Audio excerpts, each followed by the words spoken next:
Just when we thought the story of Pecharunt was completed in the recent Mochi Madness event, it turns out that there's even more to the story that we've never been told. Yes, that's right, just a day after I uploaded my video putting together the pieces of information that we got from the video games, Pokemon themselves uploaded a whole 5-minute animation going over the backstory of this mythical, immediately rendering my video as outdated and wrong. I would like to give my sincerest apologies, I can never come back from this.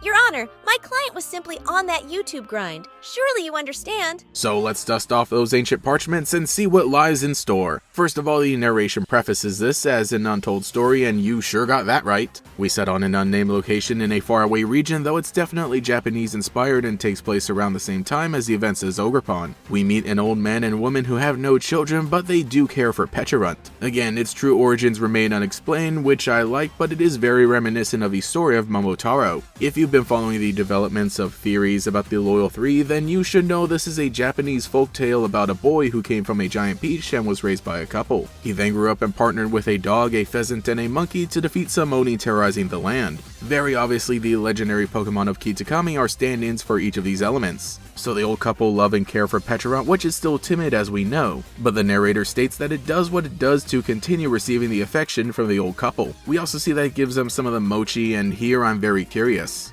because we can see that they became affected by it as their eyes glow purple, and it seems like Pecharunt is still trying to control them. Though as the mochi brings out their inner greedy desires, Pecharunt continues to give them everything they demand, supposedly wanting even more of their love and approval. In my old video, I had become convinced that Pecharunt was definitely more of a chaotic evil Pokemon, though now I'm not so sure. We see that it's still putting the old couple under its control, but now we see there's a clear motivation of it wanting to be loved, even if it's through superficial means. This continues until the couple asks for brilliant masks that they had heard about, these being the ones worn by Ogerpon and its trainer. In their story it was mentioned that word of them spread to distant regions, so yeah, that all checks out. Now Pecharunt makes its way to Kitakami and it builds up its party, recruiting the Loyal Three through even more mind-controlling mochi. So again, it's kind of questionable whether they're coming along willingly or not. I feel like Pecharunt thinks that it's in the right the entire time, but is knowingly controlling people in Pokemon. It has the ability to do so and believes that everything is okay, when in reality, that allegiance might be built on lies. For sure, we know that the old couple originally did genuinely love and care for it, but as we see in the gameplay of the Mochi Madness event, humans who eat its mochi are definitely not able to make their own choices, even if their inner desires do come out a bit.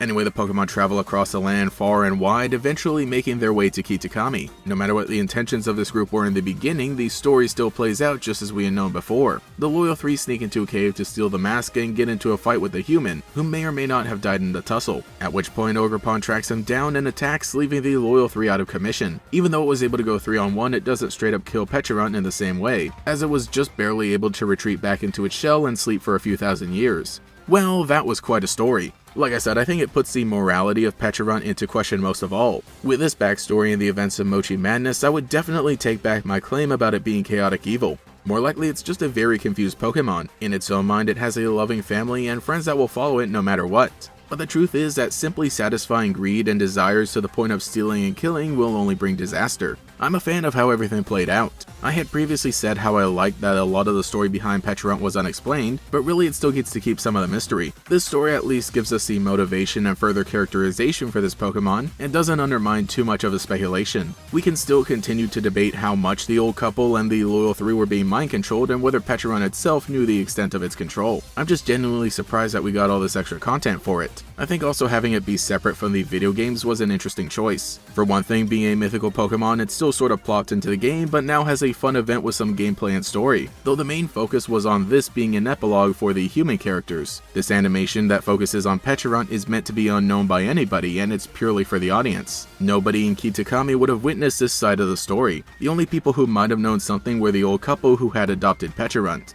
but they have become mind-controlled and they lived in a far-off country and have definitely passed away since then. No character in the game would have been able to preserve this story in the same way that Kieran's family, descending from the mask maker, would have. It's kind of tragic, but it's really interesting. I think it was the right choice because at the end of the day, Pecharunt was still doing a bunch of horrible stuff in the video games. Now I feel slightly less angry at it. So let me know what you think about the untold story of Pecharunt in the comments below. Personally, I still love how everything was handled with this Pokemon, and while I wouldn't say it's one of my favorites of the generation, I think that Kitakami might be one of my favorite locations of the recent decade with everything that happened in it. Pecharunt itself is still this weird and goofy little Pokemon, and now that we've finally gotten all the lore and backstory, it's still exactly just that. Again, it feels weird being proven so wrong by the Pokemon Company in less than 24 hours, but I think my video from the other day is still somewhat relevant as it's mostly discussing the information that we got from the gameplay with a bit of speculation. If anything, my theories and explanations about Kieran and the revival of the Loyal 3 are still kinda solid, so consider these two as like companion videos. Anyway, I should probably move on from all of this, but I'm definitely gonna be watching my step from now on. I don't trust Pokemon for a second anymore. Thank you to every channel member for your continued support, especially the great Gators, just like P, Mathaclock947, Oleg Studios, Antika Ekasipatra, Scotty JD Fan Club, Justin R, and even more. If you would like to support, see your name here, get access to emotes for comments, live streams, and watch some videos a few hours early, you can become a channel member today. You can also follow me on Twitter for more memes and Twitch for more streams. Anyway, this is GatorX, I'll catch you all later. Introducing the pinnacle of Pecha, the mythical Pecha Berry. That vivid skin, that lustrous glow. Pokémon just can't say no. A special gift for any occasion. A thank you or congratulations. The mythical Pecha Berry. Coming via mystery gift, whether you like it or not.